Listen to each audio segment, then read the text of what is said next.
Start करते हैं जी। माजरत के साथ आप लोगों का जो पोर्टल वाले नहीं, जो फिजिकल बच्चे थे, इनके लिए यूट्यूब पे लेक्चर अपलोड नहीं हो सका था।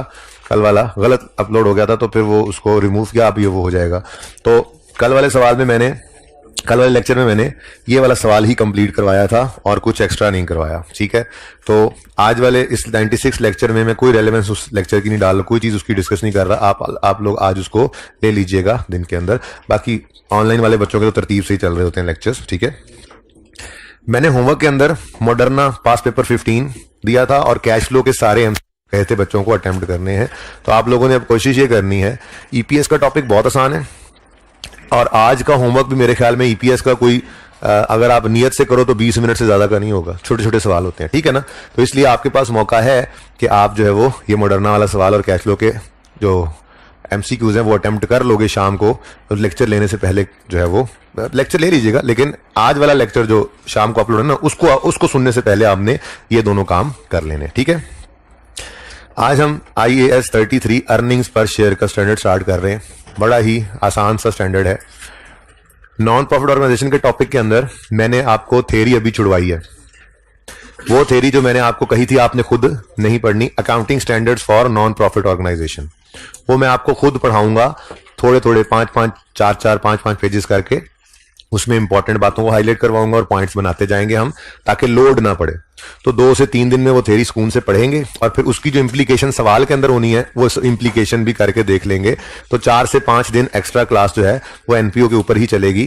कैश फ्लो के एमसीक्यूज मैंने दे दिए हैं होमवर्क में, हो सकता है उनको भी डिस्कस पहले कर लूं, हो सकता है एनपीओ की बात करते जाएं और बाद में फिर उस तरफ चले जाएं, ठीक है ना। तो ईपीएस को करते हैं स्टार्ट आज।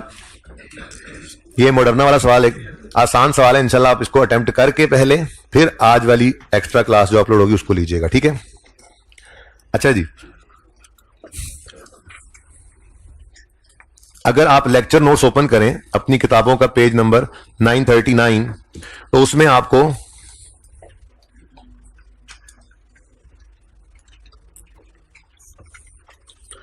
एक क्वेश्चन नजर आएगा। बेसिकली ये क्वेश्चन नहीं है, बेसिकली ये एक सिचुएशन, मतलब एग्जांपल बनती चली गई। आपको एक कॉन्सेप्ट देना था रिडीमेबल और इरिडीमेबल प्रेफरेंस शेयर्स का, तो ये उसकी एक एग्जांपल है। ये आपको यहां पे दिखा इसलिए दी कि आपने एक लफ्ज भी नोट नहीं करना, ठीक है। मैं बोर्ड पे इसको दोबारा बनाऊंगा सिर्फ इसलिए क्योंकि यहां पे सारा डाटा इकट्ठा पड़ा हुआ है।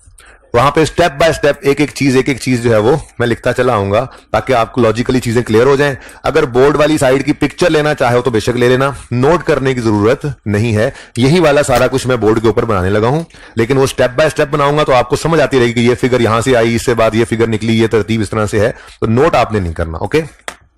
इसी सवाल की पिक्चर जो है वो मैंने चलो यहीं से ही देख लेंगे। यहां से देखना जरा मुश्किल है, मैं मोबाइल से देख लूंगा, ठीक है। मैंने पिछली क्लास में यहां से ये पिक्चर ले ली थी, आपने इसको बिल्कुल भी देखना भी नहीं है अभी, ठीक है। जब वहां पे पूरा बन जाएगा, वही है तस्वीर मैंने इसी की खींची हुई है, ठीक है। जब यहां पे बन जाएगा तो आप देखोगे सारी फिगर्स यही होंगी, लेकिन वहां तरतीब से एक एक करके चीजों ने आना है, तो कॉन्सेप्ट जरा क्लियर हो जाएगा, ठीक है, ओके। और ठीक है, चलो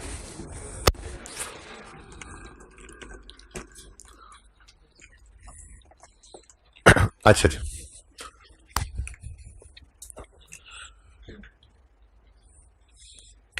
माजरत करनी है तुमने इस क्लास, ओके जी। अच्छा सुने जी, शेयर कैपिटल किसे कहते हैं? शेयर कैपिटल, ओनर घर से पैसे लाता है, कंपनी में इन्वेस्ट कर देता है। अच्छा, ये पैसे कंपनी कब वापस करती है ओनर को?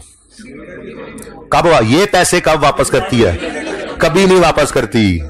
जब कंपनी वाइंड अप होगी तब भी अगर कुछ दे दिला के, किसी के देने दिलाने पैसे हो, वो दे दिला के कुछ रेजिड बच जाए। स्टेटमेंट चेंजिंग इक्विटी के अंदर ना हम इसकी डेफिनेशन अगर पढ़ेंगे ना आप, तो हमें लिखा होगा, पढ़ा भी दूंगा मैं, कि ये शेयर कैपिटल जो होता है ये बेसिकली एक रेजिडुअल इंटरेस्ट है, बच्चा खुचा, ठीक है ना। यानी कि ये पैसे जो एक बार कंपनी में इन्वेस्ट कर दिए शेयर होल्डर ने, तो ये पैसे कंपनी ने कभी नहीं, वहां वो शेयर ट्रेड होते रहते हैं। मैंने अपने शेयर आपको भेज दिया, आपने भाई साहब ने उधर आगे और उधर नईम साहब को भेज दिए, वो शेयर्स तो ट्रेड होते रहते हैं, लेकिन कंपनी ये पैसे वापस सिर्फ तब करेगी जब कंपनी का इंतकाल हो जाएगा, वाइंड अप हो जाएगी, ठीक है।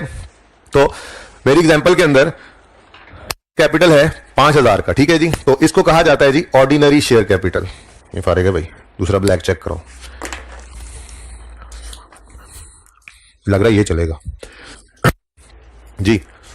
ऑर्डिनरी ऑर्डिनरी शेयर कैपिटल, ठीक है जी। 5,000, ये अज्यूम्ड फिगर्स हैं, ठीक है ना, ये सारी फिगर्स अज्यूम्ड है, अज्यूम्ड, ओके। ये मैंने साल के स्टार्ट में यहां पे 5,000 लिखा हुआ है, ओके। तो ये ₹10 ईच, मतलब हर शेयर की फेस वैल्यू क्या है 10। तो ये शेयर कैपिटल कहां नजर आता है, कहां नजर आता है, इक्विटी में। कहां नजर आता है, इक्विटी में, ठीक है।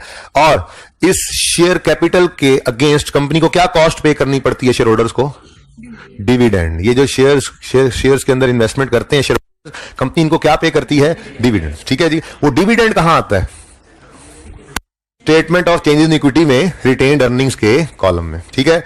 और रिटेन्ड अर्निंग के कॉलम के अंदर वो हम माइनस किया करते हैं, ठीक है। अभी आपने लिखना तो बिल्कुल ही कुछ नहीं है ना, डिविडेंड, ठीक है, ओके। अच्छा, ये भी मैंने अज्यूम किया हुआ डेटा कि इनकम एक्सट्रैक्ट्स है, इनकम स्टेटमेंट है, चेंज इन इक्विटी और बैलेंस शीट है, ठीक है। इनकम स्टेटमेंट में वो जो सेल से शुरू होती है और चलते चलते चलते चलते पीबीटी तक, ये मैंने 1500 अज्यूम किया पीबीटी, फिर टैक्स अज्यूम किया 50, और ये अज्यूम नहीं किया, ये 1500 में से 50 माइनस करके 1450 मैंने निकाला है, ठीक है। तो 1450 ये क्या है, प्रॉफिट आफ्टर टैक्स। कहां पार्क हो जाता है जाके, रिटेन्ड अर्निंग, ठीक है ना, ऐसे ही होता है ना। चलो अच्छा, अब इक्विटी और उसकी cost, dividend, share capital, ordinary share capital कहां नजर आता है, इक्विटी में, और उसकी कॉस्ट कहां नजर आती है, डिविडेंड। उसकी कॉस्ट क्या है, डिविडेंड कहां नजर आती है, रिटेन्ड अर्निंग्स में। डन। बिजनेस को और पैसों की जरूरत पड़ी, बिजनेस से जाके बैंक से एक लोन ले लिया, ठीक है, बैंक लोन। मिसाल के तौर पे, ये मिसाल नहीं, मैंने यहां पे लिखी हुई जो ये वाली फिगर्स हैं, ठीक है ना, इसलिए ताकि आप नोट ना करें। 1200 रुपए, मत चाकिए मारो यार उधर, मैंने इसलिए यहां तस्वीर की, इसको आप देखो ही ना।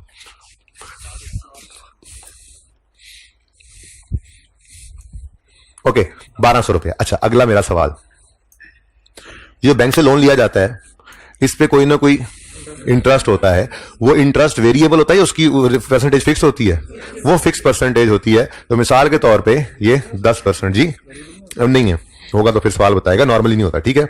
फिक्स अमाउंट ऑफ इंटरेस्ट आ गया 10%। यहीं से मुझे जरा फटाफट ये बता दो, ये तो फिक्स है, क्या ये डिविडेंड भी फिक्स होता है हर साल?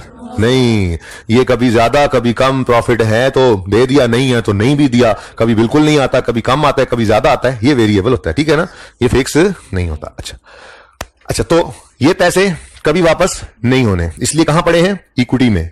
इनके कॉस्ट को कहते हैं डिविडेंड, और ये कहां नजर आती है, चेंजेस इन इक्विटी में।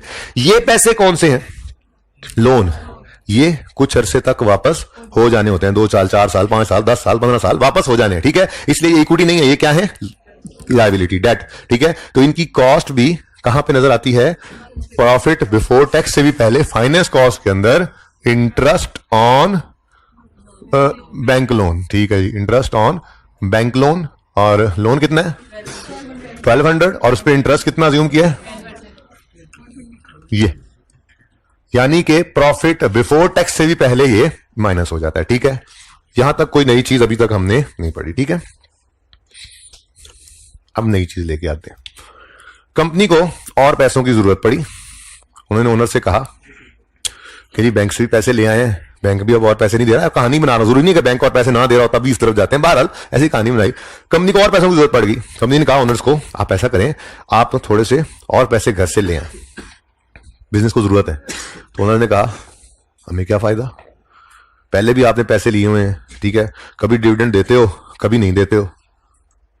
तो कंपनी ने कहा टेंशन ना लो, डिविडेंड फिक्स कर देते हैं, डिविडेंड 2 वाला कर देते हैं, फिक्स कर देते हैं, ठीक है। और उससे अगली बात, वो जो मैंगो शेयर होल्डर्स हैं, ऑर्डिनरी आम, उनसे पहले आपको डिविडेंड देंगे, अगर कुछ बचा खुचा रह जाएगा तो वो उनको बांटेंगे, क्योंकि उनसे हमारा ऐसा कोई वादा नहीं है कि उनको फिक्स अमाउंट पे करनी होती है, ठीक है।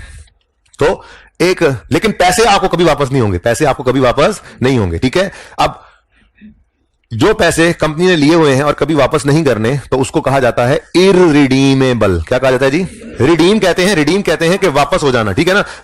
मिसाल के तौर पे आपके पास एक प्राइस बॉन्ड पड़ा है, ठीक है, वो प्राइस बॉन्ड आपने जाके बैंक को दिया, बैठ जाओ भाई, जल्दी से बैठ जाओ यार, कैमरे के आगे खड़े हो जाते हो आगे, और वहां से पैसे वापस ले लिए। तो वो आपने क्या करवाया, तोड़वा लिया, रिडीम कर लिया।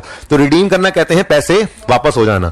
ये पैसे वापस नहीं होंगे तो फिर ये कौन से पैसे होंगे, इररिडीमेबल, ठीक है। अब शेयर कैपिटल है, ठीक है जी, शेयर कैपिटल है और शेयर कैपिटल है इररिडीमेबल। क्या है जी? इररिडीमेबल। ये भी कौन से पैसे थे? ये भी इररिडीमेबल थे, ये भी कभी वापस नहीं होने थे, इसलिए कहां नजर आए थे?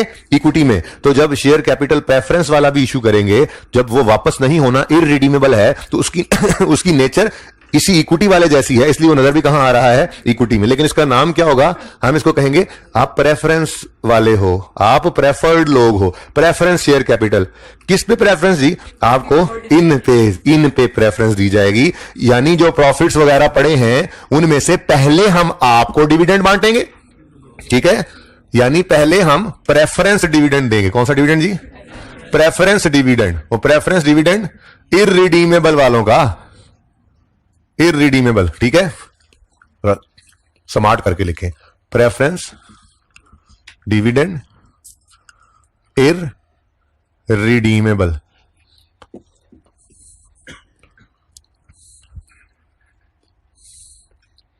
ठीक है जी, पहले आपको डिविडेंड मिलेगा, ठीक है, और वो डिविडेंड की अमाउंट भी होगी फिक्स। निकल जी, आपको 12% डिविडेंड फिक्स्ड मिलेगा, ठीक है जी।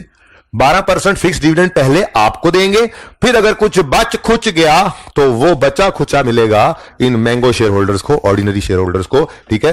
तो ये प्रेफरेंस बेटा फिर देखेंगे, दो तरह के प्रेफरेंस डिविडेंड होते हैं, वो भी मैंने पढ़ाना नहीं है फिलहाल, ये पढ़ा दूंगा, क्यूमुलेटिव और नॉन क्यूमुलेटिव, ठीक है ना।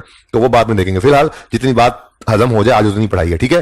तो प्रेफरेंस डिविडेंड, प्रेफरेंस शेयर्स, ये भी इनकी भी फेस वैल्यू होती है नॉर्मली, ये भी ऐसे ही होता है, ₹10 ईच। मैं इसके लिखता हूं, ये भी ₹10। अच्छा चलो, 3,000 रुपए, ठीक है जी, 3,000 रुपए ये शेयर्स हमने प्रेफरेंस वाले इशू किए हुए हैं, लेकिन वापस कभी नहीं करने, यानी इररिडीमेबल है। यानी कहां नजर आएंगे? इक्विटी में नजर आएंगे। और इनका डिविडेंड भी कहां नजर आएगा? रिटेन्ड अर्निंग्स में से माइनस होता हुआ, लेकिन प्रेफर्ड है किस पे? ऑर्डिनरी शेयर होल्डर्स पे, ठीक है। तो कितना है जी? 3,000 इंटू 12%, बोलो, ये 360 भाई पहले आपको देंगे, फिर कुछ बच गया तो इन मैंगो शेयर होल्डर्स को मिलेगा, ऑर्डिनरी शेयर होल्डर्स को मिलेगा, ठीक है। तो का डिविडेंड कहलाता है ऑर्डिनरी डिविडेंड। ये इस तरह तरतीब असल में एक एक करके चीज आई है ना, तो वहां पे तो सारा इकट्ठा नोटेड था, मैंने इसलिए कहा कि तस्वीर खींच के मैं स्टेप बाय स्टेप फिगर्स वही लिख सकता हूं ताकि आपको तकलीफ ना हो, ठीक है ना। तो ये आपने नोट करना है, दो हो गई जी, एक एग्जांपल ये, एक वो, हम ये नोट कर लें, नहीं एक एग्जांपल है, ठीक है। अच्छा एक मिनट, ऑर्डिनरी डिविडेंड। अच्छा, ये ऑर्डिनरी डिविडेंड जो है ये फिक्स नहीं होता, ठीक है। अच्छा, अब ऑर्डिनरी डिविडेंड 5,000 है, कोई अज्यूम कर लो फिगर, कितना देना है? शर्म आनी चाहिए, इतना कम, 20% देंगे हम। सवाल में 20% अज्यूम किया ना उस सवाल के अंदर, ठीक है जी। बोलो 1,000 जी। क्वेश्चन, नया शेयर नहीं है, ये पहले से इशूड है। किन के? तो बेटा पड़े हैं तो उनको ऑर्डिनरी डिविडेंड भी मिलेगा, उस शेयर पे ऑर्डिनरी मिलेगा। नए शेयर, वो मेरे पुराने शेयर्स हैं, ये मैंने नए शेयर इशू किए, इनका अरेंजमेंट डिफरेंट है, ये वाला डिविडेंड अलग मिलेगा, वो अलग मिलेगा। मसला क्या है? नहीं, ऑर्डिनरी कभी भी रिडीमेबल नहीं होता, वो तो आज से पहले हमने पढ़ा ही नहीं था। कंपनी लिक्विडेट करती है तो कंपनी खत्म हो जाती है, फिर शेयर कैपिटल खत्म हो जाता है, सब कुछ ही खत्म हो जाता है। ये कंपनी मौजूद है तो बैलेंस शीट बन रही है, उसकी इक्विटी में नजर आ रहा है, ठीक है। बाय बैक और शेयर्स का कॉन्सेप्ट है, वो पढ़ा दूंगा मैं, ठीक है। यहां पे वो बात नहीं हो रही, ठीक है। हाँ, वो बाय बैक भी किस वजह से करते हैं, उसके लिए भी क्या कुछ पापड़ बेलने पड़ते हैं, वो पे वहीं जाके देखेंगे, ओके जी। इक्विटी की तरह के हैं, इसलिए इक्विटी में नजर आ रहे हैं। कौन से शेयर्स? इररिडीमेबल। कौन से? Irredeemable preference shares. इक्विटी जैसे हैं इसलिए इक्विटी में नजर आ रहे हैं, इक्विटी जैसे हैं इसलिए इक्विटी में नजर आ रहे हैं। इनका डिविडेंड, क्योंकि इक्विटी जैसे हैं तो जहां इक्विटी का डिविडेंड जाता है वहीं पे इनका डिविडेंड भी जाता है, रिटेन्ड अर्निंग से माइनस होता है, लेकिन ऑर्डिनरी से पहले। एक ये चीज प्रेफरेंस मिलती है, और दूसरा अमाउंट जो है वो भी, ये परसेंटेज भी क्या होती है? फिक्स होती है, ठीक है। समझे हो? कंपनी की भूख नहीं मिल रही, कंपनी को और पैसे चाहिए, कंपनी फिर चली गई शेयर होल्डर्स के पास, उन्होंने कहा थोड़े और इन्वेस्ट करो, कंपनी थोड़े और इन्वेस्ट करो। तो उन्होंने कहा पैसे आप ले लेते हो और कहते हो वापस कोई नहीं होने, पैसे हमारे पास जाते हैं, ऐसे नहीं काम चलेगा। तो कंपनी ने कहा टेंशन ना लो, 5 साल के लिए दे दो पैसे, 5 साल बाद ये वापस ले लेना। क्या कर लेना? रिडीम कर लेना, ये शेयर्स ले जाओ और भाई को जगा दो, रिडीम करने लगे हम, ठीक है भाई, जाग जाओ, ये पैसे पकड़ो, पैसे दे जाओ, ये शेयर्स ले जाओ। ये शेयर्स रिडीमेबल हैं, 5 साल बाद आना, शेयर्स वापस करना, पैसे ले जाना, ठीक है। और अगली बात बताएं आपको हम फिर प्रेफरेंस देंगे और इरिडीमेबल पे भी प्रेफरेंस दे जाएंगे। वो आप और मुश्किल घड़ी में आया ना इस वक्त, ठीक है, आपको और कोई मिल नहीं रहा हमें, आपको हम इरिडीमेबल प्रेफरेंस के ऊपर भी कैसे मिलेगी प्रेफरेंस वो भी देख लेते हैं। लेकिन बहरहाल ये जो रिडीमेबल प्रेफरेंस शेयर्स हैं, क्या ये कभी वापस नहीं होने पैसे? ये तो कुछ अरसे में वापस हो जाने हैं। तो इनकी नेचर इक्विटी जैसी है या लोन जैसी? तो फिर ये इक्विटी में नजर आनी चाहिए या नॉन करंट लायबिलिटीज में? तो यहां पे हमने आकर लिखा preference shares, preference share capital, लेकिन ये कौन से हैं? रिडीमेबल।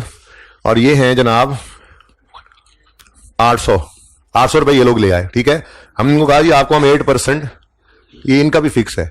यानी ये तीन चीजें फिक्स होती हैं, चाहे बैंक का लोन हो उस पर इंटरेस्ट वो फिक्स होगा, इररिडीमेबल प्रेफरेंस शेयर्स का डिविडेंड परसेंटेज फिक्स होगी, रिडीमेबल प्रेफरेंस शेयर्स का डिविडेंड परसेंटेज फिक्स होगी। तीनों दोजख वाले हैं, ठीक है ना। हाँ, सिर्फ ये एक ही बच जाता है। तो ठीक है जी, घर से कॉल आई है। अच्छा जी, सुने प्रेफरेंस शेयर कैपिटल अगर इररिडीमेबल है तो कैसा है? इक्विटी जैसा। तो नजर भी कहां आ रहा है? इक्विटी में। तो डिविडेंड भी कहां जा रहा है? जहां उसका डिविडेंड जाता है, यानी रिटेन्ड अर्निंग्स में। लेकिन प्रेफरेंस है और अमाउंट भी फिक्स है। लेकिन रिडीमेबल प्रेफरेंस शेयर्स जो हैं वो किस नेचर के हैं? लायबिलिटी के, वापस हो जाने पैसे। तो नजर भी कहां आ रहे हैं? लायबिलिटीज में। और इनका जो डिविडेंड है वो भी फिर कहां नजर आएगा? जहां लायबिलिटी का इंटरेस्ट नजर आ रहा है, यानी फाइनेंस कॉस्ट में। फाइनेंस कॉस्ट में जाके आप लिखोगे प्रेफरेंस डिविडेंड किसका? ये रिडीमेबल वालों का है, रिडीमेबल। आप देखो इनको इस पे भी प्रेफरेंस मिल गई कि नहीं मिल गई? क्यों? ये पैट इधर जा रहा है, रिडीमेबल वालों का डिविडेंड इस पैट से भी पहले माइनस होने जा रहा है, ठीक है। तो कितना डिविडेंड देंगे जी इनको?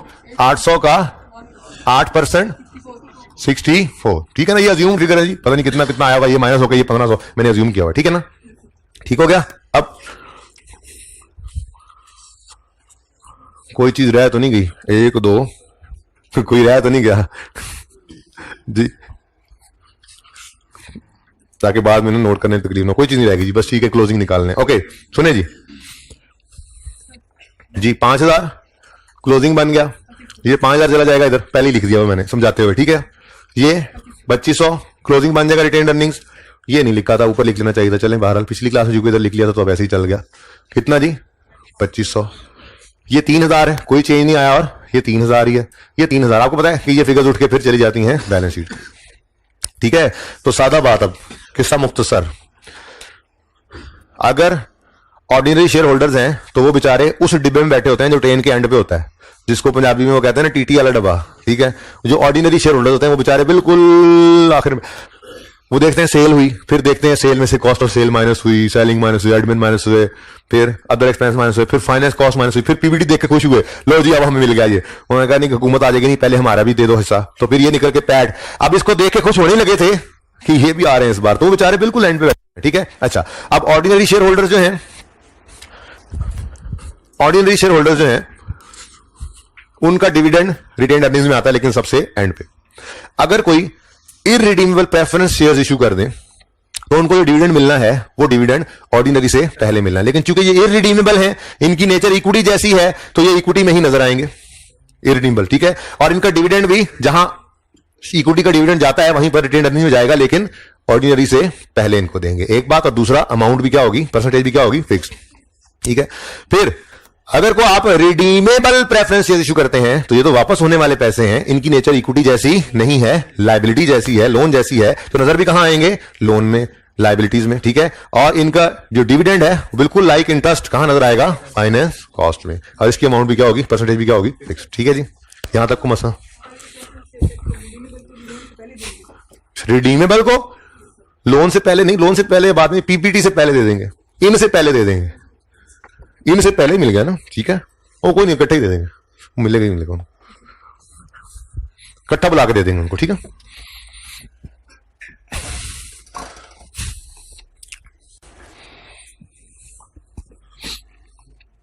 डस्टबिन ही कोई नहीं जी, कैमरे में तो रिकॉर्ड हुआ, bubble banking ji.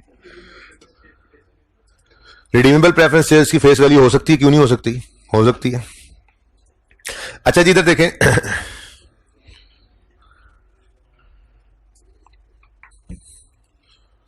Issuance of share capital याद है? Issuance of share capital redeemable हो चाहे रिडीमेबल हो, वो बिल्कुल वैसे ही इशू कर देंगे। वो फेस वैल्यू पे भी हो सकता है, वो प्रीमियम भी हो सकता है, वो डिस्काउंट पे भी हो सकता है, ठीक है ना। वो सारी चीजें हैं, FIR 2 में जाके तफसील से पढ़ोगे, यहाँ पे नहीं है। वहां फाइनेंशियल इंस्ट्रूमेंट्स हैं, वहां पे आप देखोगे अगर आप इशू करोगे शेयर, ये रिडीमेबल शेयर्स, तो वो लोन कहलाएंगे, फाइनेंशियल लायबिलिटी वाली ट्रीटमेंट करोगे, तो वो प्रीमियम पे भी होंगे, डिस्काउंट पे फेस वैल्यू होती है। बहरहाल जितनी बात यहां पे जरूरत है मैं उतनी यहां पे पढ़ाऊंगा, बाकी आगे पढ़ लीजिएगा जाके। ओके, यही सारा डाटा लिखा हुआ है जी, यही सारा डाटा लिखा हुआ है। ओके, अब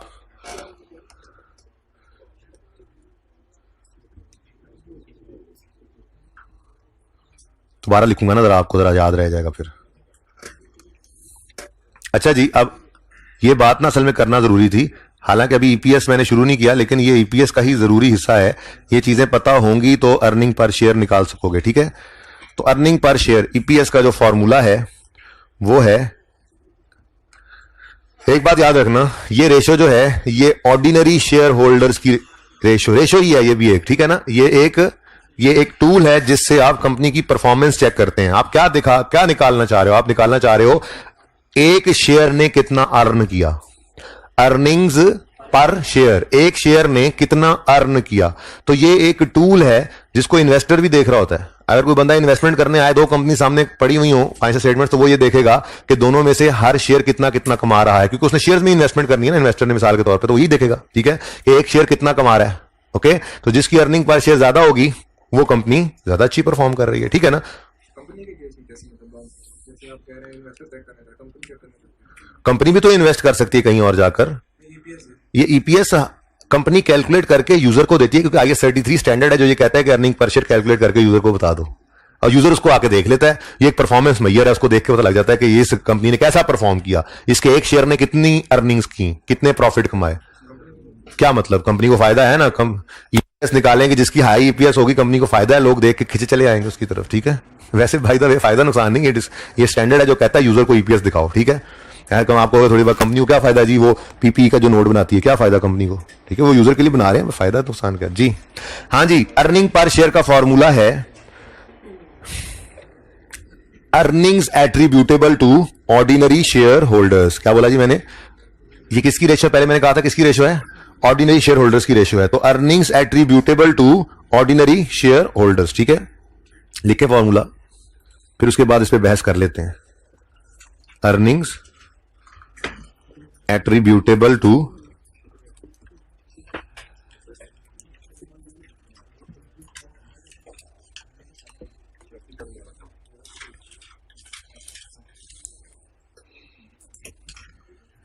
ओहो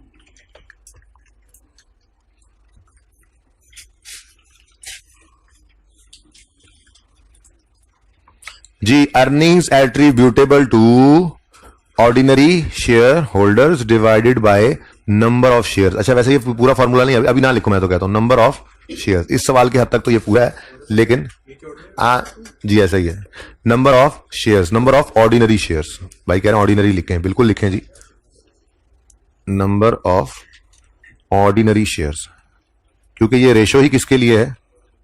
ऑर्डिनरी शेयर होल्डर्स के लिए, ठीक है।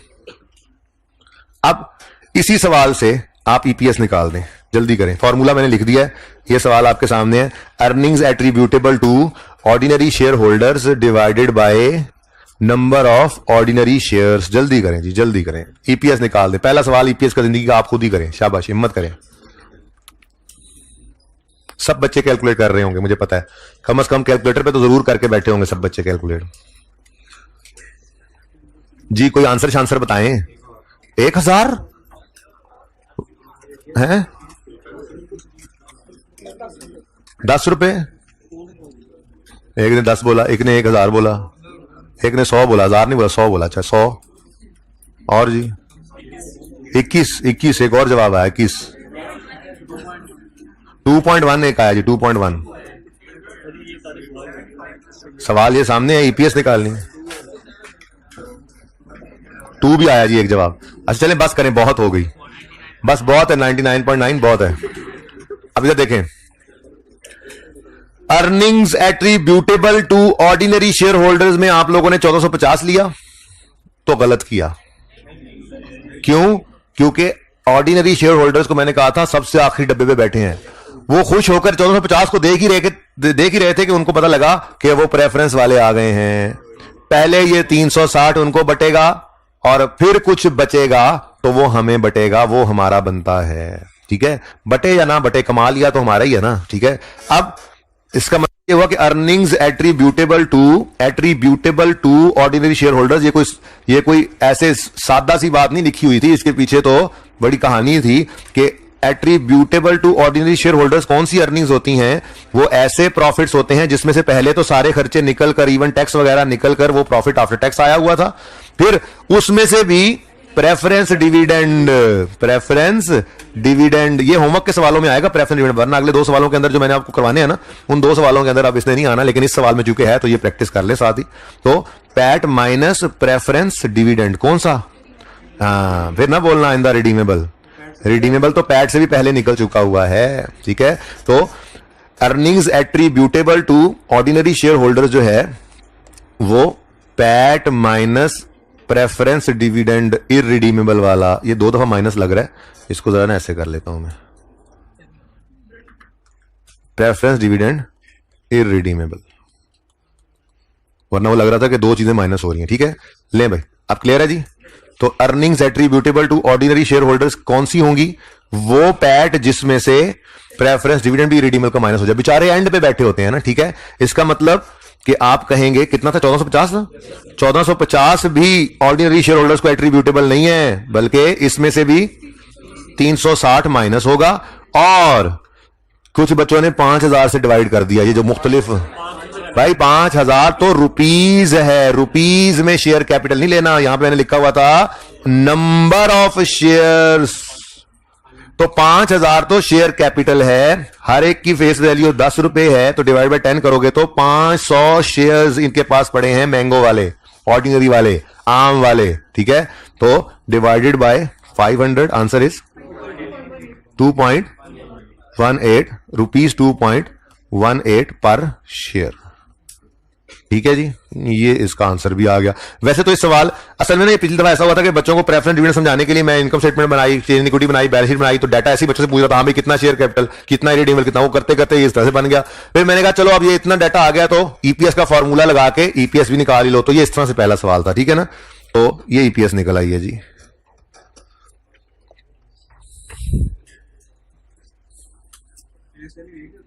फेस वैल्यू तो एक ही होगी, नहीं, फेस वैल्यू मुल्क में एक ही होगी।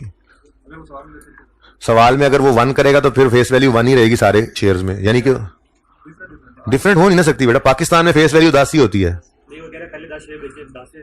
बेटा, बेचना तो फिर फेस वैल्यू है ही नहीं।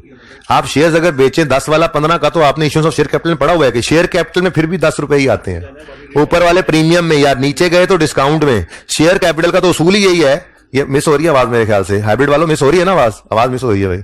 शेयर कैपिटल का तो उसूल ही यही है भाई कि उसमें 10 रुपए फेस वैल्यू ही नहीं जाता है, कमी हो या ज्यादती हो वो शेयर कैपिटल को हम हिट नहीं कराते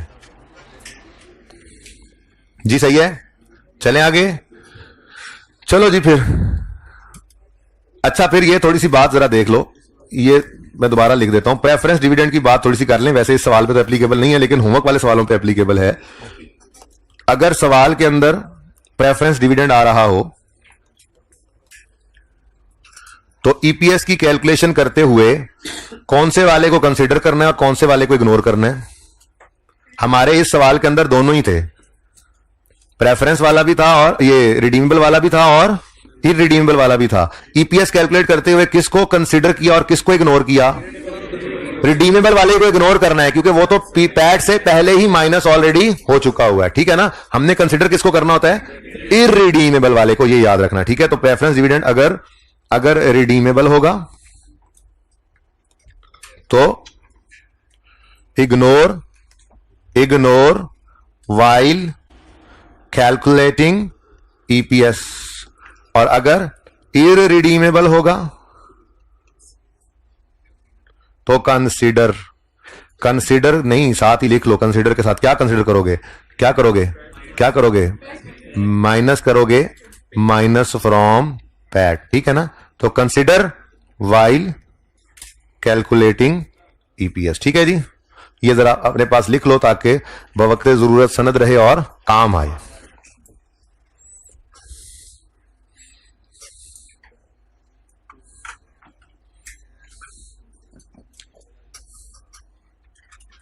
ठीक है,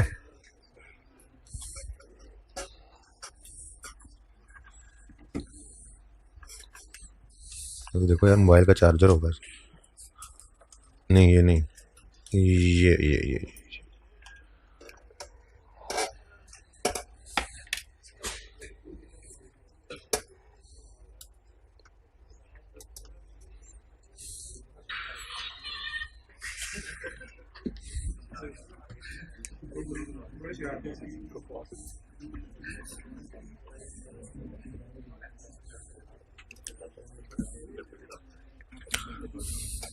चले जी, क्वेश्चन नंबर 2 करते हैं फिर।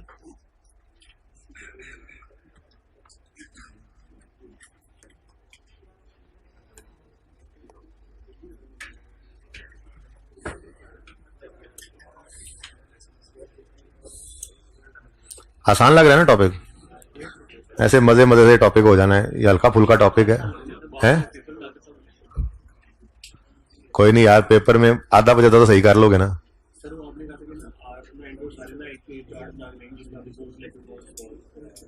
चार्ट नहीं, लेक्चर नोट्स इकट्ठे करके दे दूंगा। हाँ जी, कर देंगे इंशाल्लाह। और कोई हुक्म? दुआएं तो यार, पता है तुम लोगों का पेपर होता है, स्टूडेंट का पेपर होता है ना, उस्ताद का असल में होता है वो। जिस दिन पेपर दे के आता है ना, उस्ताद को बड़ा इंतजार होता है यार पेपर जल्दी से आ जाए, एक बार देख के। ये नहीं कि मुश्किल या आसान, सिर्फ ये देखता है उस्ताद के यार जो कुछ आया है, नहीं जो कुछ आया है पढ़ाया सी ना, फिर उस्ताद पास हो जाता है। चलो शुक्र है, कोई ऐसी चीज तो नहीं आ गई कि जो नहीं पढ़ाई है। कोशिश तो ये होती है कि बंदा कुछ ना छोड़े। अच्छा जी सुने, क्वेश्चन नंबर 2 है, a company has 5000 shares in issue on 31 December 2010। It further issued 5000 shares on यकम अप्रैल 2011। Profit for the year 10 is 50,000 and 11 is 87,500 कर लें। 87,000 लिखा हुआ, 87,500 कर लें। ये मैंने चेंज कर दिया, ठीक है। हाइब्रिड वालों, आप आवाज तो नहीं मिस हो रही? ओके है, सही। अच्छा जी, कैलकुलेट करो EPS for 2010 and 2011 assuming year and is 31 दिसंबर। इधर देखो भाई, क्वेश्चन नंबर 2 होने लगा। ईपीएस 2010 की भी निकालनी है और 2011 की भी। सवाल ही बड़ा सिंपल है, कोई प्रेफरेंस डिविडेंड वगैरह नहीं है, ठीक है। 5000 शेयर्स 31 दिसंबर 2010 में थे और 31 दिसंबर 2010 वाले साल का प्रॉफिट कितना था? 50,000। अब सवाल खामोश है तो यही पैट है और कोई इरिडीमेबल पैट खुद से थोड़ी अज्यूम करते रहना है। तो 50,000 माइनस 0 क्यों लिखा मैंने? ताकि हमें याद हो जाए कि प्रेफरेंस डिविडेंड माइनस होता है कौन सा वाला? इरिडीमेबल वाला। ये याद हो जाए ताकि आज की क्लास के एंड तक, ठीक है। 2 सवाल होमवर्क में, 3 सवाल जाने हैं, उनके अंदर ये कॉन्सेप्ट चेक होगा इंशाल्लाह, ठीक है। तो 50,000 minus 0 divided by 5,000। Number of shares कितने थे जी? 5,000। तो ईपीएस आ गई ₹10 पर शेयर। बेटा ये फेस वैल्यू नहीं है ना, उसने कहा है फर्दर, ये क्या है, company has 5000 shares in issue. ये फेस वैल्यू तो उसने जरूरत नहीं है ना, यहां पे दिया होता रुपीज इतने शेयर कैपिटल, तो फिर फेस वैल्यू बताता, हम नंबर ऑफ शेयर्स निकालते। अभी उसने शेयर्स ही दे दिए हैं, तो फेस वैल्यू को क्या करना है, ठीक है, ओके। अच्छा जी, 2011 आता है, अभी ये नोट नहीं करना साथ। तो 87,500 माइनस 0 है, हाँ 2011 यार, बड़ी गलती होगी मुझसे यार।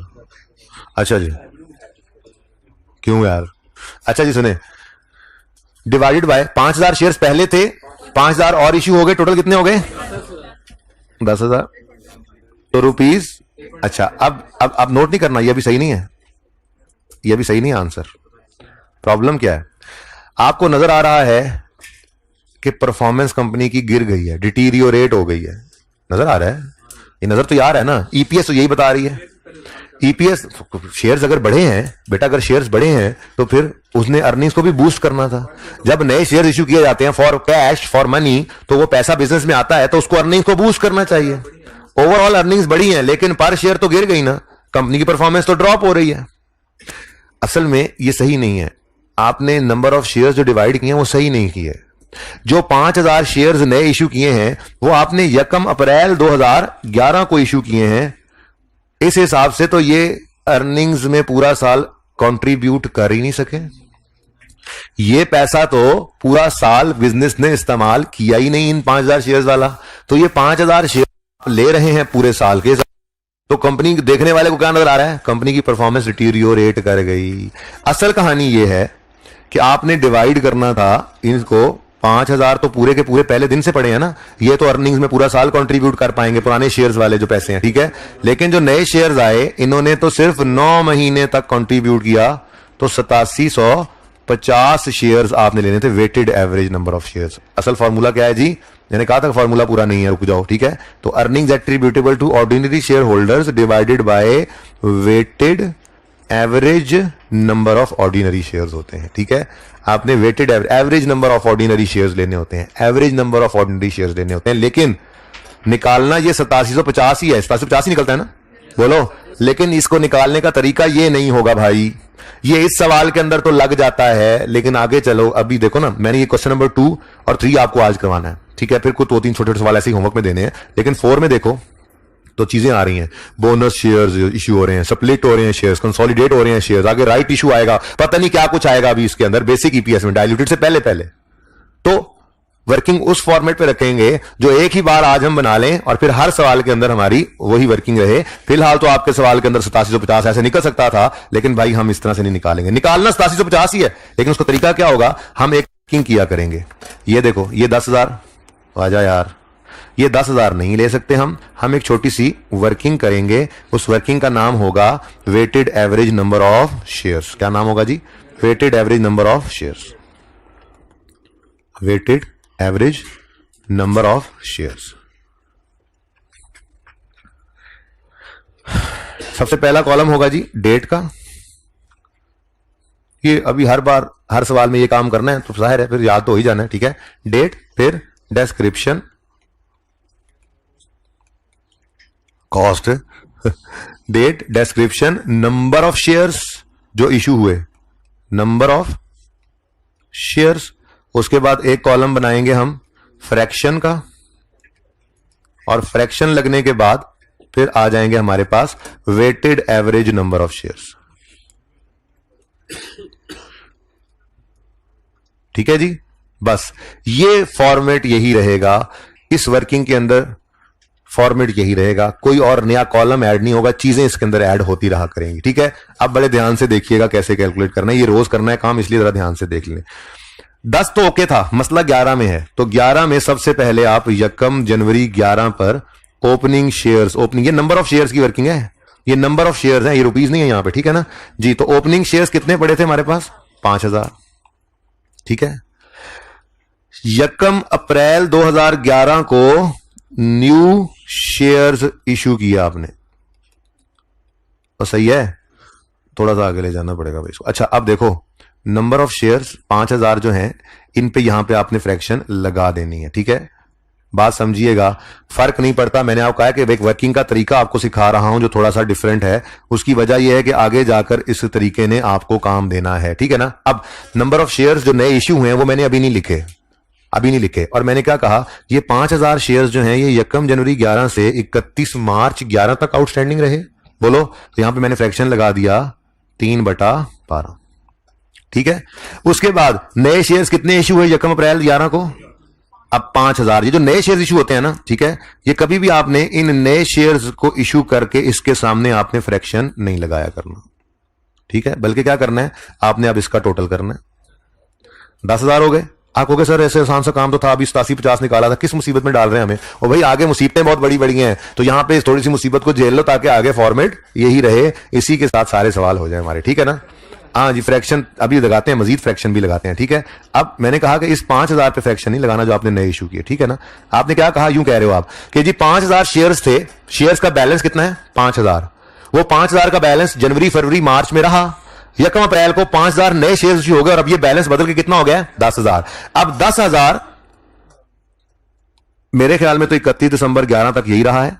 क्लोजिंग लिखना नहीं है, वैसे ही लिख रहा हूं समझाने के लिए। इसका मतलब कि अब ये 10,000 अगले 9 महीने तक इन इशू रहे। तो बात वही है, थोड़ी सी डिफरेंट तरीके से इसलिए की क्योंकि इस फॉर्मेट से सारे सवाल हमारे होते जाएंगे। Share split, share consolidation, bonus issue, right issue, जो कुछ भी बेसिक ईपीएस के अंदर आता है इसी फॉर्मेट के अंदर डाल के हम सीख लेंगे, इसलिए ऐसे ही करना है। किया क्या हमने एक बार फिर सुन लो, किया क्या हमने, 5 शेयर्स ओपनिंग में पड़े थे, हमने कहा जी शेयर्स 5,000 ही रहे पहले 3 महीने, फिर चौथे महीने के पहले दिन 5,000 और नए शेयर इश्यू होकर ये बैलेंस कितना हो गया 10। अब ये 10,000 शेयर्स अगले 9 महीने तक आउटस्टैंडिंग रहे, ठीक है। तो फिर पूरा करने दो मुझे जी, 5,000 3/12 1250 और 10,000 इंटू 9/12 7,500 और इन दोनों का टोटल करो, ऐड करो, आ गया वही 8750। तो 8750 निकाला है जरा टेढ़े तरीके से। उसकी वजह यह है कि इस सवाल में तो 8750 फौरन निकल आता था, आराम से निकल सकता था, लेकिन अगले सवालों में जाके फिर जब चीजें ज्यादा होनी है तो ये ज्यादा तरीका लग नहीं सकना, तो तरीका आसान सवाल में वही सीख लेते हैं जो आगे मुश्किलों के अंदर फिर काम आता रहे, ठीक है। तो बताओ भाई सवाल। नहीं बेटा वो तो इन इशू थे, 2000 इन इशू थे, सवाल खामोश है तो वे फिर पड़े हुए थे बेटा। देखो a company has 5,000 shares in issue on 31, in issue already issued हैं 31 दिसंबर पे, ठीक है ना, सही है। तो in the absence of information मतलब वो पूरा साल ही रहे हैं फिर। इन इशू जो है तो कब से हैं, फिर सारा साल ही रहे हैं, हम क्यों अज्यूम करेंगे अगर दरमियान में कहीं होता इशू तो वो लिखता डेट कि वो इशू कब हुए थे, ठीक है। जैसे यहां पे उसने लिख दिया कि इस साल में 5,000 जगह अप्रैल को इशू है, ठीक है ना। और अगर मिसाल के तौर पर 31 पे खड़ा वो कह रहा होता कि जी 10,000 शेयर इन इशू है और बीच में 5,000 यकम अप्रैल को आए, फिर उसको लिख के बताना पड़ेगा कि 10,000 शेयर इन इशू है 31/11 पे, जिसमें से 5,000 शेयर 11 को आए थे। इस तरह के सवाल भी आगे जाके देखेंगे हम कि क्लोजिंग डेट पर खड़ा करेगा 10,000 शेयर होंगे और कहेगा इन इशू 10,000 है 31/11 पे, तो इन इशू 10,000 है ना, बोलो 31/11 पे इन इशू 10,000 है। लेकिन वो फिर उसको अगर यहां पे खड़ा करेगा तो फिर बताएगा वो कि जी 5,000 जो है वो यकम अप्रैल 11 को आए थे और 5,000 उससे भी पहले के आ रहे हैं, ठीक है ना। तो वो सवाल बताएगा। फिलहाल सवाल खामोश है, तो 50,000 सारा साल रहे, 2010 गुजर गया, 2011 आया तो 5,000 जो है वो सारा साल रहे और अगले 5,000 9 महीने रहे। लेकिन हमने कैलकुलेशन ऐसे नहीं करनी कि 5,000 जमा 5,000 का 9/12, बल्कि कैलकुलेशन हमने इस तरह से करनी है, ठीक है। आगे 8750 यहां पे जाकर आपने लिखा, तो ये जानबूझ के सवाल का डाटा ऐसा लिखा गया था कि आपको जरा ये पता लग सके जी। ₹10 पर शेयर हो गया, क्या मतलब, आप कंपनी आप ईपीएस नहीं बताया, ईपीएस में ऐसी कोई बात नहीं है खुदा ना खास्ता के जो ये कह दे कि कंपनी परफॉर्मेंस जो है वो गिर गई है। कंपनी की परफॉर्मेंस वही है, ठीक है ना। वो अच्छी खासी कंपनी सही परफॉर्म करती आ रही थी, लेकिन आपने एवरेज नंबर ऑफ शेयर्स ना लिए तो कंपनी की परफॉर्मेंस ईपीएस में डिटीरियोरेट होती नजर आ रही थी, हालांकि नहीं हुई डिटीरियोरेट, कंपनी वैसे ही परफॉर्म कर रही है जैसे पहले कर रही थी। तो ये इस सवाल के अंदर यह बराबर है, वैसे हर साल बराबर नहीं आता, प्रॉफिट बदल जाते हैं। ये तो रखा सवाल इस तरह से गया था ताकि आपको यह समझाया जा सके कि 2011 के अंदर 8750 शेयर्स करना क्यों जरूरी था, वेटेड एवरेज करना क्यों जरूरी था, क्योंकि शेयर्स ने सारा साल अर्निंग्स को बूस्ट नहीं किया हुआ, शेयर ने सारा साल कंट्रीब्यूट नहीं किया बिजनेस में कि आप कहो कि सारा साल इस 5,000 शेयर्स ने प्रॉफिट कमाए होंगे। सिर्फ पहले वाले 5,000 सारा साल रहे हैं, बाकी तो सारा साल रहे ही नहीं है, ठीक है। तो इसलिए इस सवाल को इसी तरह से डिवाइस इस तरह से बनाया, इस तरह से गया था ताकि आपको ये इस तरह से नजर आ जाए कि हाँ भाई ये ठीक काम किया हमने, ठीक है। वैसे ऐसा नहीं होगा 2 साल की ईपीएस बराबर आया करेगी, वो आइंदा ऐसे बराबर नहीं होगी, हर साल प्रॉफिट बदलते रहेंगे, 100 चीजें आ जाया करती हैं, ठीक है। ओके आगे बढ़े जी। ये क्वेश्चन नंबर 2, नो वाले निकल जाए क्लास से।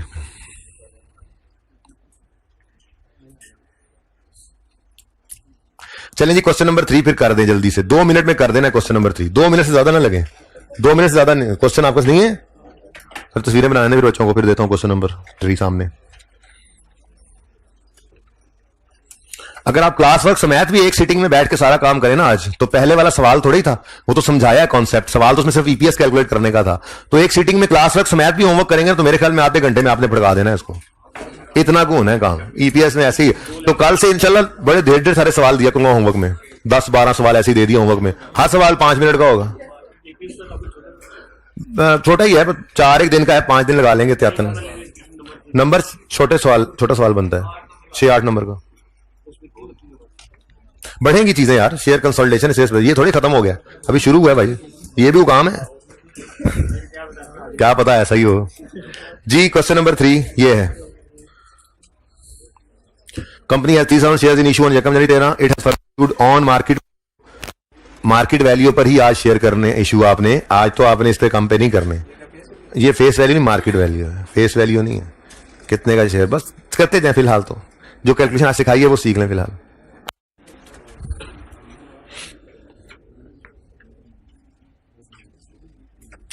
बस और कोई फर्क नहीं है, सवाल में शेयर 2 दफा इशू हो गए हैं इस साल में, और ईपीएस सिर्फ 1 साल की निकालनी है जी।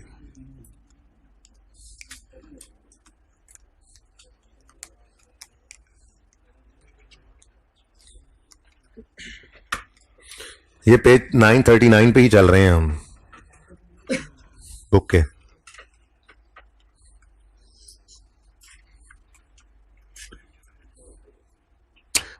कोई बच्चा है जो कर चुका? 1 2 हाइब्रिड में 3 4 5 6।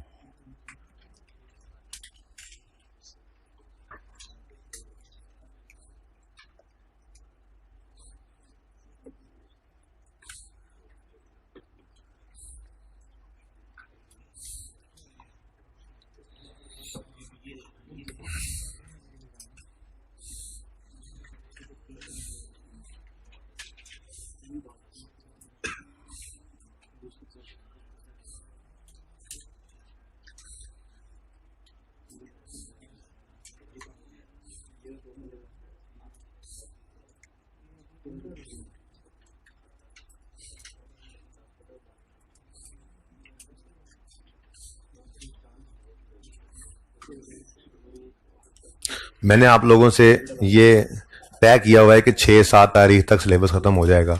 अगर खुदा ना खास्ता सिलेबस कोई 4-5 को खत्म हो भी जाता है ना, तो उसका मतलब ये नहीं होगा कि वो 6-7 तक नहीं जाएंगे। वो उसमें फिर यही होगा कि कोई ना कोई चीजें छोटी मोटी रह गई होंगी, तो वो फिर हम मिल लेंगे एंड पे। यानी कि 7 डेडलाइन है तो वो 7 ही है। मतलब अगर थोड़ा सा जल्दी सिलेबस खत्म होता नजर आ भी रहा होगा तो वो जल्दी खत्म नहीं करेंगे, हम 6-7 तक जाएंगे। पूरा 1 महीना आपको मिल रहा है, 5 को पेपर शुरू हो रहे हैं। कोशिश यही है कि 6 तक हो, लेकिन 7 को ही जहन में रखिएगा। मैं इसलिए कह रहा हूं कि टॉपिक केवल 2 ही रह गए हैं, बाकी छोटी मोटी चीजें साथ साथ चलनी है। वो एक्स्ट्रा क्लास हमारी ऑलरेडी चल रही है। तो ये ईपीएस और उसके बाद रेशियोज, ये दोनों 4-4 दिन के टॉपिक्स हैं। हम 5-5 दिन भी लगा लें तो दिन फिर भी बच जाते हैं पीछे। तो वो दिन बच रहे हैं क्यों? क्योंकि थोड़ी बहुत चीजें रही हुई हैं, एमसीक्यू डिस्कस करने वाले रहे हुए हैं, कुछ टॉपिक्स के अंदर कोई ना कोई पास पेपर डिस्कस करने वाला रहा हुआ है। तो वो सारी चीजें ही करनी है। तो जहन के अंदर ये नहीं रखना आपने कि जिस दिन मैं आखिरी टॉपिक शुरू करूं, इसलिए तो मैंने लंबा कर दिया चीजों को, ताकि वो आखिरी टॉपिक मिसाल जब चले तो आखिरी दिन तक वो चले और 7 एक्स्ट्रा काम थोड़ा थोड़ा हो कि आप भागे ना। लेकिन भागने वाले को नुकसान ही होना है। तो 7 डेडलाइन है, तो 7 6 या 7 जिस दिन मैं कहूं घर जाओ तब जाना है आपने। ओके, अच्छा जी, हो गया भाई। A company has 3000 shares in issue on यकम जनवरी 13। It has further issued on market value. हम मार्केट वैल्यू पे फिलहाल शेयर इशू कर रहे हैं, इससे काम पे फिलहाल अभी हमने देखा नहीं सवाल में। फॉलोइंग डेट्स पे यकम मार्च पे 12,000 शेयर इशू। अच्छा, असल में ना ये सवाल था 3,000 शेयर्स यहां पर, लेकिन मेरे ख्याल में वो यहां पर गलती से ना 30,000 शेयर्स था, गलती से 3,000 हो गया असल में जो सवाल पिछली बार बनाया था। तो कोई बात नहीं, खैर है। पिछली बार वाली किताब किसी के पास हो ना, मैंने कहा या कोई लेक्चर नोट्स देख रहा हो तो परेशान ना हो। खैर है, सवाल ही है ना, 3,000 से हम कर लेंगे, कोई मसला नहीं है। ठीक है जी। तो प्रॉफिट फॉर द ईयर है 70,000। ईपीएस निकालनी है 31 दिसंबर 13 की।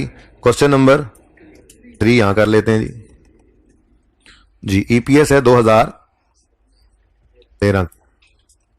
तो प्रॉफिट 70,000 है। कोई प्रेफरेंस डिविडेंड सवाल में उसका जिक्र नहीं है, लेकिन हम 0 इसलिए पर्चे में बेशक ना लिखना, अभी मैं एक आध दिन इसलिए लिख रहा हूं ताकि आपको जरा याद हो जाए। ठीक है जी। Divided by weighted average number of shares लेने हैं, तो वर्किंग 1 ओपन करेंगे।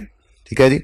और वर्किंग 1 का फॉर्मेट यहां से मैं कॉपी पेस्ट करूंगा, आप दोबारा बनाएंगे। ये आपके पास ये ऑप्शन आ जाएगी इंशाल्लाह, अल्लाह ने चाहा तो, जब आप पर्चा पास कर लेंगे तो। अल्लाह के हुक्म से जरूर आएगी इंशाल्लाह, जल्द आ जाएगी, देर नहीं होगी, बस आप पास करने वाले बनो जी। Description, number of shares, fractions जी। यकम जनवरी 13 पर ओपनिंग 3,000 शेयर्स हैं। ओके, किस दिन नए शेयर इशू किए? यकम मार्च को 12,000 नए शेयर इशू कर दिए। तो यकम मार्च यहां पे लिख लेंगे, न्यू शेयर इशू। ठीक है, और ये लिखकर अभी फिगर मैं नहीं लिखूंगा, कंट्रोल है ना एक हमारा अपना, फिगर नहीं लिखूंगा, बल्कि यहां पे पहले फ्रैक्शन लगा लेंगे। ठीक है, अब कितने शेयर्स आए हैं? और 12,000, तो ये बन गया 15,000। अब अभी नहीं, उसके बाद फिर नए शेयर्स कब इशू किए? यकम जून 13 पे, क्योंकि अगर ये ना होते तो फिर हम ईयर एंड तक इस पे फ्रैक्शन लगा देते। यकम जून 2013 पर फिर न्यू शेयर्स इशू किए, नहीं इशू किए? अच्छा, अब फिगर नंबर ऑफ शेयर्स लिखने से पहले प्लीज नंबर ऑफ शेयर्स लिखने से पहले आप ये देखो, मार्च, अप्रैल और मई 3 महीने तक ये 15,000 आउटस्टैंडिंग रहे, 3/12। ठीक है जी।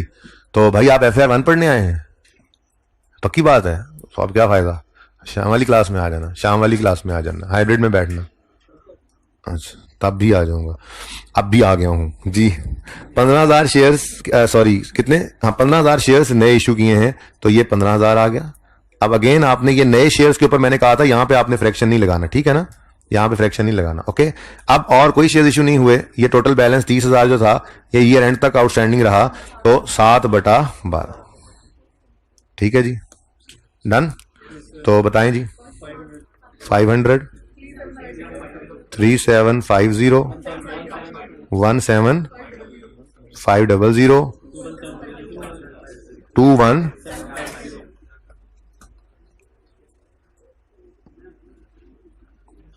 जी 21750 रुपीज 3.22 पर शेयर।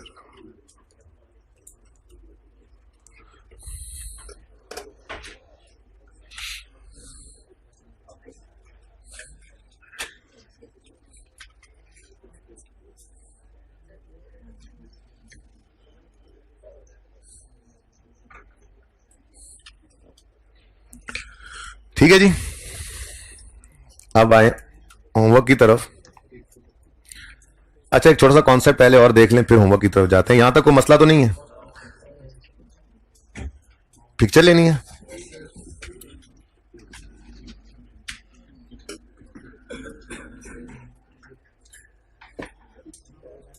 थ्री की अलग लेनी है, 2 की तो ले ली हुई पिक्चर।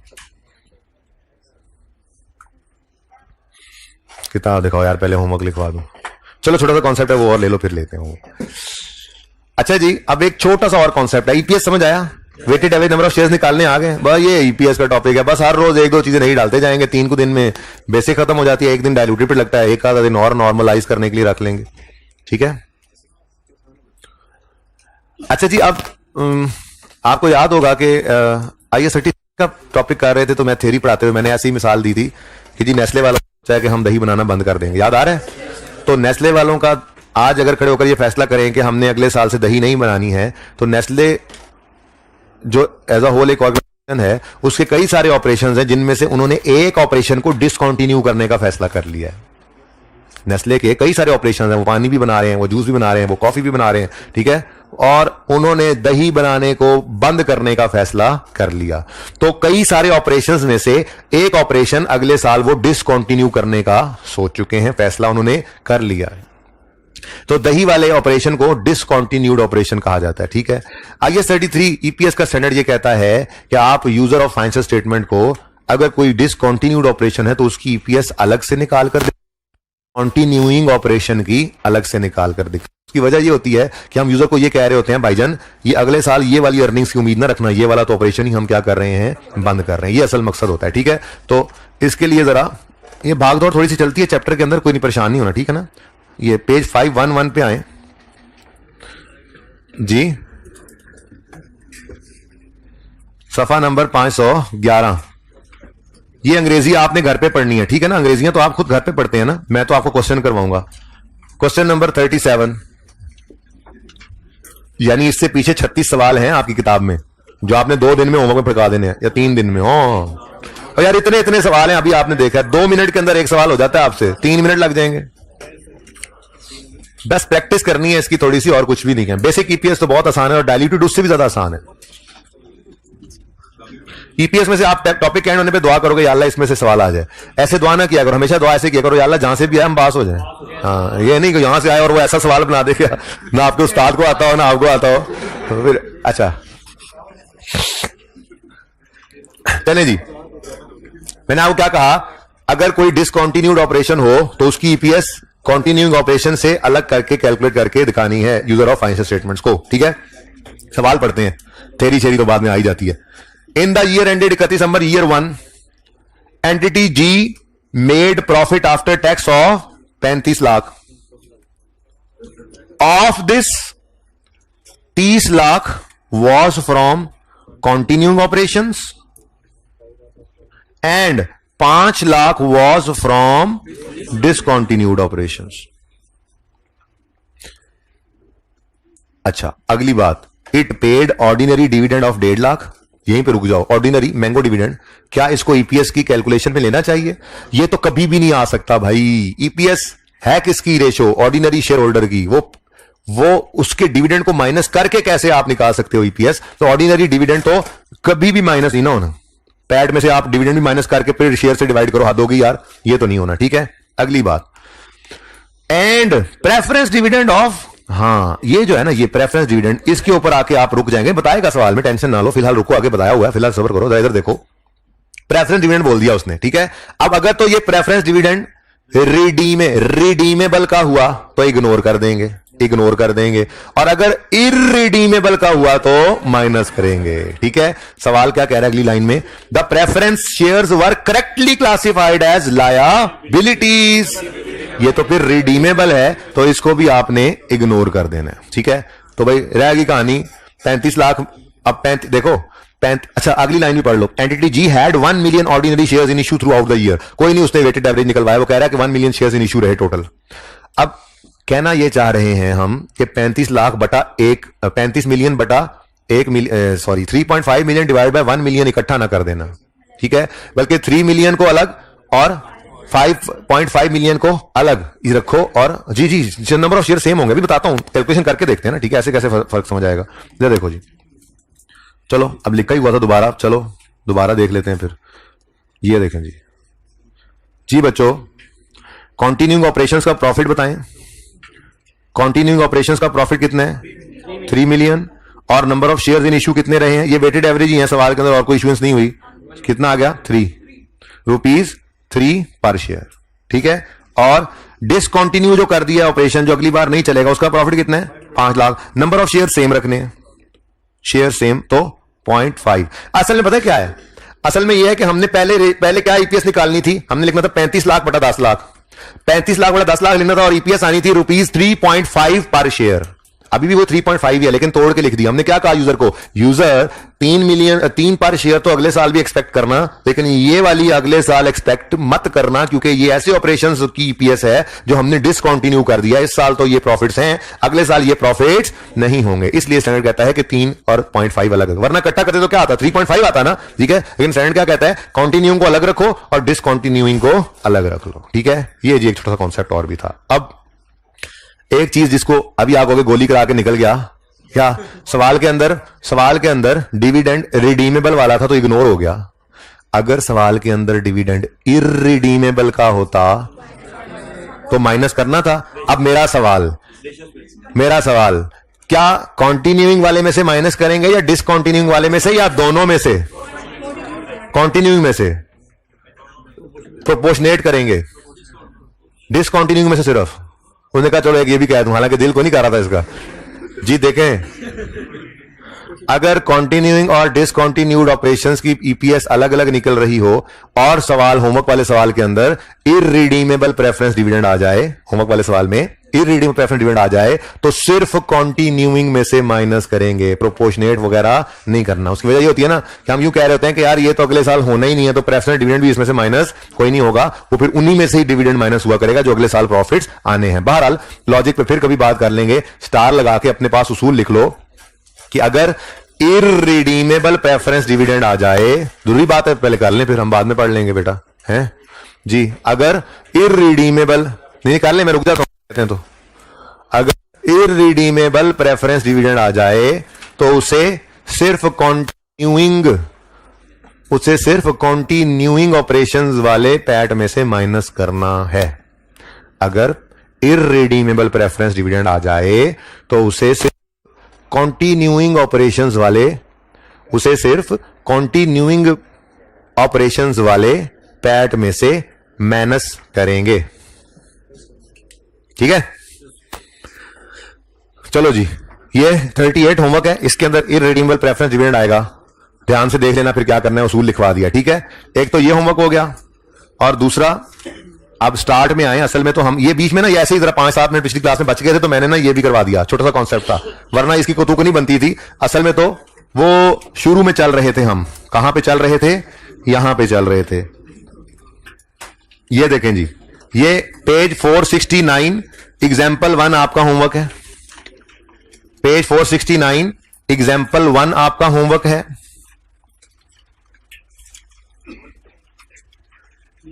पहुंच गए?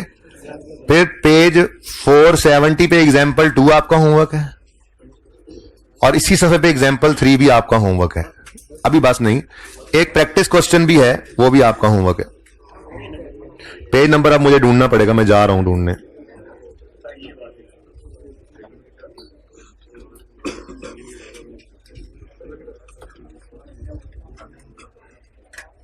पेज नंबर 518 क्वेश्चन नंबर 1, ये भी आपका होमवर्क है। पेज नंबर, बेटा चुप करेंगे प्लीज आप लोग। Page 518 question number 1, practice question number 1, 518 number सफे पे है, प्रैक्टिस क्वेश्चन नंबर 1। ठीक है जी। अच्छा, ये हर सवाल 5 से 7 मिनट में मैक्सिमम हो जाएगा। इसके कोई सवालों के नंबर ऑफ सवाल देख के परेशानी हो ना। अभी कल आपने 10, 12, 15 सवाल मैंने आपको जब होमवर्क में देने हैं, आप कहोगे ये क्या, और हर सवाल 2.5-3 मिनट का सवाल है। स्पीड से करना है, प्रैक्टिस करनी है, ठीक है ना? ओके। अच्छा सुने प्लीज, आप लोगों ने आज वाली एक्स्ट्रा क्लास लेने से पहले मॉडर्ना को कोशिश करना है कि अटेम्प्ट कर लें। हो सकता है मैं उसकी कोई डिस्कशन करूं, ठीक है? तो पहले आपने अटेम्प्ट कर, पहले कल वाला लेक्चर ले लीजिएगा, अपलोड हो गया होगा अब तक। ठीक है जी, अल्लाह हाफिज।